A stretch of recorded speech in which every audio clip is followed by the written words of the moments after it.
Eu gostaria de convidá-los para a leitura na Palavra de Deus, no livro do Gênesis, capítulo 18, a partir do versículo 9. Gênesis, capítulo 18, versículo 9, até o versículo 14. Diz assim a santa palavra de Deus. Então lhe perguntaram, onde está Sara, a sua mulher? Ele respondeu, está aí na tenda. Um deles disse, certamente voltarei a você daqui a 1 ano, e Sara, a sua mulher, dará à luz um filho. Sara estava escutando à porta da tenda, atrás de Abraão. Abraão e Sara já eram velhos, avançados em idade, e a Sara já lhe havia cessado o costume das mulheres. Por isso, Sara riu em seu íntimo, dizendo consigo mesma, depois de velha, e velho também o meu Senhor, terei ainda prazer? Então o Senhor perguntou a Abraão, por que Sara riu, dizendo, será verdade que darei ainda à luz sendo velha? Por acaso, existe algo demasiadamente difícil para o Senhor? Existe algo demasiadamente difícil para o Senhor? Em cima desta indagação dos anjos, eu gostaria de vos trazer uma reflexão na palavra de Deus esta noite, com o tema, Deus pode resolver qualquer coisa. Você provavelmente se lembra da história de Gênesis, em que Deus aparece a Abraão. O patriarca estava sentado à porta da sua tenda, no horário quente do dia, quando subitamente 3 homens apareceram diante dele, embaixo de uma árvore. Abraão saiu para encontrar os homens, preparou-lhes uma refeição e os recebeu como visitas. Durante a sua conversa, o Senhor perguntou a Abraão, onde estava Sara, sua esposa? Foi quando Deus disse algo incrível. Disse Deus no versículo 10, eis que Sara, tua mulher, terá um filho. Naquele momento, Sara estava dentro da tenda, ouvindo a conversa. Como a gente costuma dizer no popular, urubu servando. O que estão falando com o meu velho? E então, quando ouviu isto dos anjos, Sara riu diante da ideia impossível. Pensou, sua idade era muito além da idade para se ter filhos, e Abraão era muito velho para procriar. E quando Deus ouviu o riso de Sara, disse, nos versículos 13 e 14, por que se riu Sara, dizendo, na verdade gerarei eu ainda havendo já envelhecido? Haveria coisa difícil ao Senhor? Eu trago esta mensagem hoje, porque Deus faz a mesma pergunta aos seus filhos nos dias atuais. Haveria coisa difícil ao Senhor? Cada um de nós enfrentamos as nossas próprias dificuldades na vida. E no centro destas dificuldades, Deus pergunta, você acha que o seu problema é muito difícil para eu resolver? Ou acredita que eu posso solucioná-lo, mesmo que você acha impossível? Jesus nos diz em Lucas capítulo 18, versículo 27, as coisas que são impossíveis aos homens são possíveis a Deus. Você crê nesta palavra? Você aceita que Deus pode fazer o impossível em seu casamento, em seu trabalho, em sua família? Hoje em dia, muitos cristãos ousadamente proclamam o poder de Deus para os outros, mas não creem no poder de Deus em relação a si mesmos. Aleluia. Só cremos realmente em Deus quando cremos que Ele é o Deus do impossível. Não é suficiente crermos em Deus como o Criador de todas as coisas. Temos de crer que Ele é um Deus que deseja ardentemente realizar o impossível em nossas vidas. Creia totalmente na Bíblia quanto à seguinte afirmação: nada em nossa vida está acima da capacidade de Deus resolver. Repita consigo mesmo: nada em minha vida está acima da capacidade de Deus resolver. Analisemos o texto que lemos, pensando que uma situação que parecia difícil se tornou realidade. E 1 ano depois, Isaac estava no colo de Sara. Mas o Evangelho de Marcos descreve no capítulo 9 uma situação apavorante que parecia impossível de se resolver. Marcos relata a respeito de um pai perturbado que trouxe o filho possuído por demônios aos discípulos de Jesus em busca de libertação. O rapaz não era rebelde, nem estava simplesmente com problemas. Ele estava cheio de espíritos maus que controlavam todas as suas ações. Esse rapaz era considerado um caso sem esperança. Era surdo e mudo. Espumava pela boca como um cachorro louco. Estava em pele e osso de tão magro. Fisicamente, a sua situação era deplorável.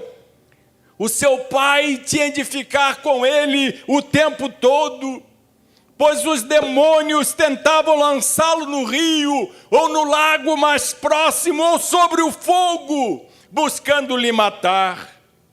Eu imagino quantas vezes esse pai teve de pular num lago para tirar o filho.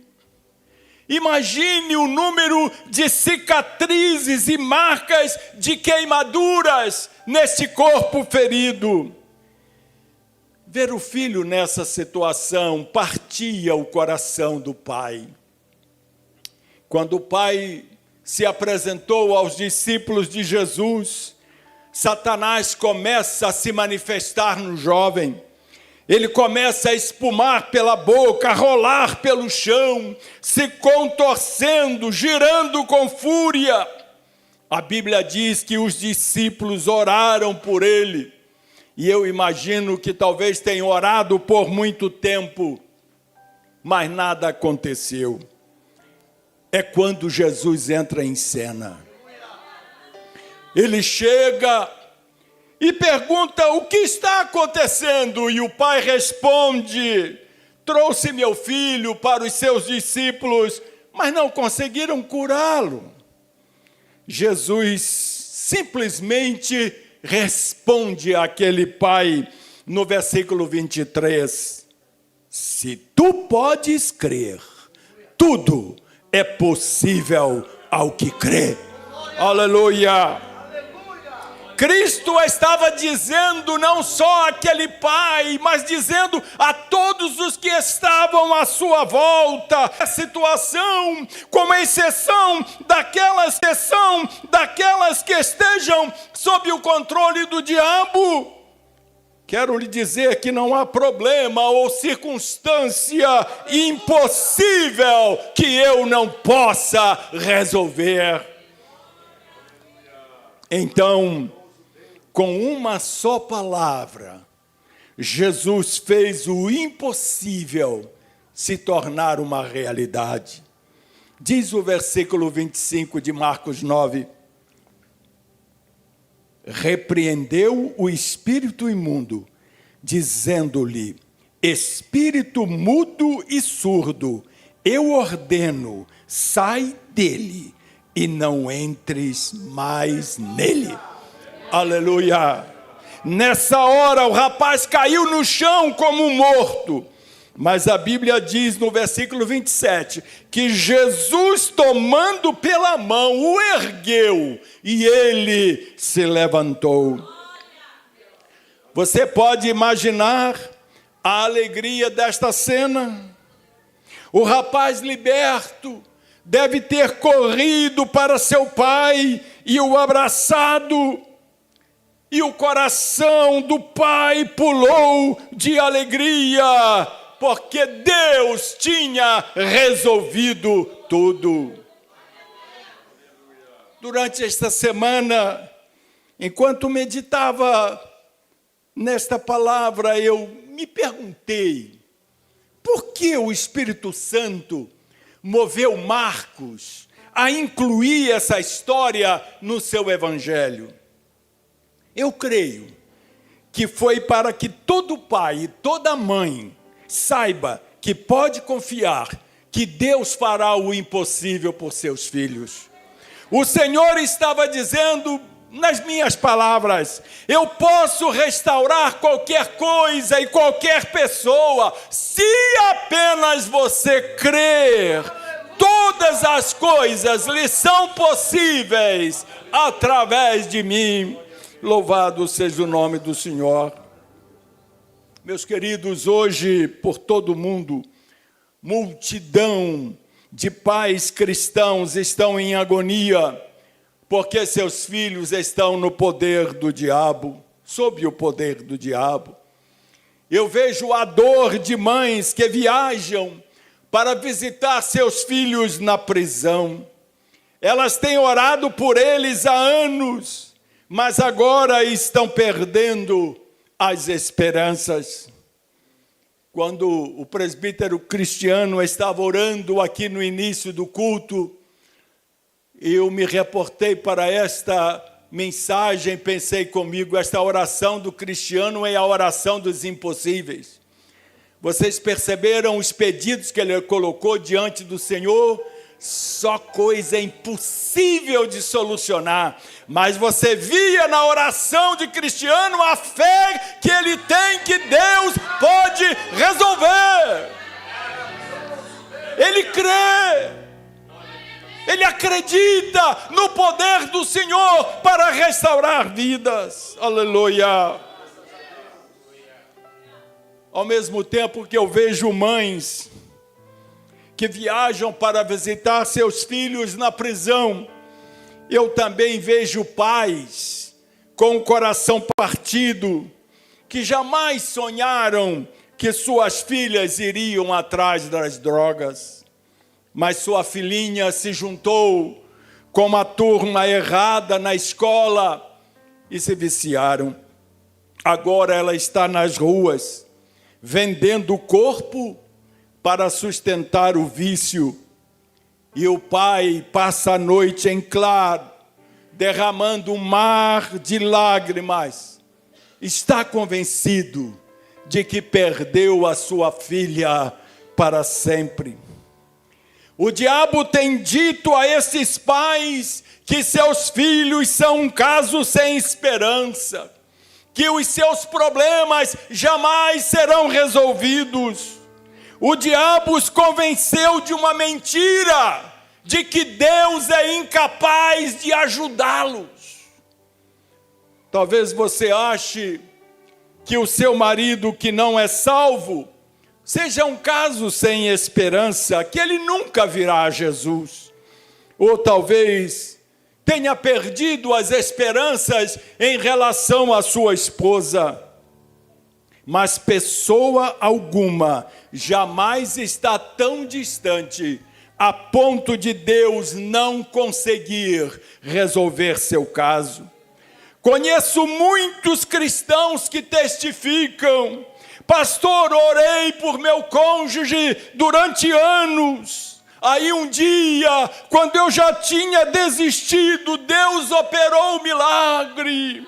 Ele salvou e libertou a pessoa que amo. Aleluia! Nunca devemos desistir de ninguém, pois nada é impossível para o nosso Deus. Vou repetir: nunca devemos desistir de ninguém, porque nada é impossível para o nosso Deus. É interessante observar a respeito do poder sobrenatural de Deus à nossa disposição, que Deus pode trazer à vida tudo que você considera que já está morto. O mesmo evangelista Marcos, no capítulo 5 do seu evangelho, ele conta a história de Jairo, o desesperado líder da sinagoga que pediu a Jesus para curar sua filha. A menina de 12 anos estava à beira da morte. E Jairo suplica a Cristo para ir à sua casa e impor as mãos sobre sua filha. E Jesus concorda em ir com ele. Mas parou no caminho para atender a uma mulher que padecia de uma hemorragia.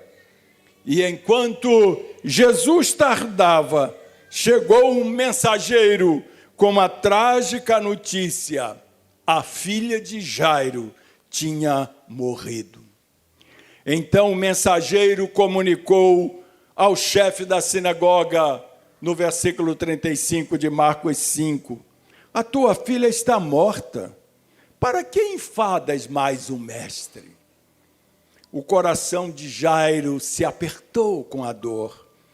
Ele pensou, imagino eu, se tivéssemos chegado lá a tempo, mas agora é tarde demais. Minha filha se foi. Mas Jesus se aproxima dele e diz no versículo 36, Jairo, não temas, crê somente. Não temas, crê somente. Ao se aproximarem da casa de Jairo, ouviram sons de choro e de lamento. Eram a família e os vizinhos lamentando-se pela garota. Vejam só o contraste na cena. Lá estava o Deus encarnado, Criador do universo, capaz de fazer qualquer coisa que se possa imaginar. Contudo, choravam em sua presença. Eu cheguei à seguinte conclusão, que de alguma forma eles estavam dizendo assim: Deus só pode operar enquanto há sinal de esperança. Mas uma vez tendo cessado a vida, não adianta mais invocá-lo. Nem ele consegue reverter uma situação dessas. Quantos cristãos hoje não invocam mais o Senhor porque acham que não há esperança para o seu problema? Há multidões que só confiam em Deus até o ponto em que algo em sua vida morre. Não me refiro à morte de uma pessoa. Eu falo a respeito da morte de um casamento, morte de um relacionamento, morte de um sonho, morte da esperança pela salvação de um ente querido, amado, de qualquer coisa em sua vida que você ache ser impossível de se resolver, de ter se transformado em algo que não pode mais ser restaurado. Jesus repreendeu esse tipo de incredulidade. Ele disse o seguinte àquela multidão chorosa na casa de Jairo, no versículo 39. Por que vos alvoroçais e chorais? A menina não está morta, mas dorme. Meus amados, em nossas palavras, Jesus estava declarando: a situação não está do jeito que vocês veem ou pensam. Vocês pensam que acabou a esperança, mas eu lhes digo, há restauração. Então dirigiu-se ao quarto da garotinha e, pronunciando uma simples palavra, ele disse: levanta-te. E trouxe a criança à vida. E no versículo 42, o evangelista Marcos escreveu assim: e logo a menina se levantou e andava, pois já tinha 12 anos. Mais uma vez eu perguntei por que o Espírito Santo incluiu essa história no Evangelho de Marcos. E a minha conclusão é que o Espírito Santo fez isso para nos mostrar que nada está morto, que nada está num estado muito avançado. Está nos dizendo que Deus restaura a vida. Ele está dizendo: confia em mim para resolver teu problema. Nunca é tarde para eu operar, mesmo que aos seus olhos pareça que já morreu, que já se foi, que não há mais esperança. Por isso, pense a respeito disso. Basta uma palavra de Jesus e o que está morto vem à vida. Deus pode restaurar, seja o que for em nossa vida que pareça morto. Você está com problemas financeiros, sem poder pagar as contas. Aconteceu isso com os discípulos de Jesus. E ele resolveu problemas deles de modo sobrenatural. Quando chegou a hora de pagar os impostos, Jesus e os discípulos não tinham dinheiro para pagar a quantia necessária. E como o Senhor resolveu essa situação? Ele mandou Pedro sair e pescar um peixe. Deus lhe disse que acharia uma moeda na boca do primeiro peixe que pegasse, e que esta moeda seria suficiente para pagar os impostos dele e dos discípulos. Fico só imaginando o que Pedro deve ter pensado. Dinheiro para imposto na boca de um peixe? Eu sempre fui pescador e já vi muita coisa dentro de peixes, mas nunca vi uma moeda. Porém, quando Pedro pescou o primeiro peixe, ao abrir a boca, achou uma moeda cintilante, cujo valor era suficiente para pagar os impostos do jeito que Jesus havia dito. E eu pergunto mais uma vez, por que o Espírito Santo moveu os escritores do Evangelho, dos Evangelhos, para registrar essa história? Porque Jesus escolheu resolver essas situações através de milagres. Jesus poderia pedir uma oferta dos amigos, ele tinha muitos amigos ricos, muitas mulheres que tinham muito dinheiro e que o seguiam. Ele podia buscar o dinheiro com essas pessoas, mas por que ele escolheu resolver o problema com um milagre?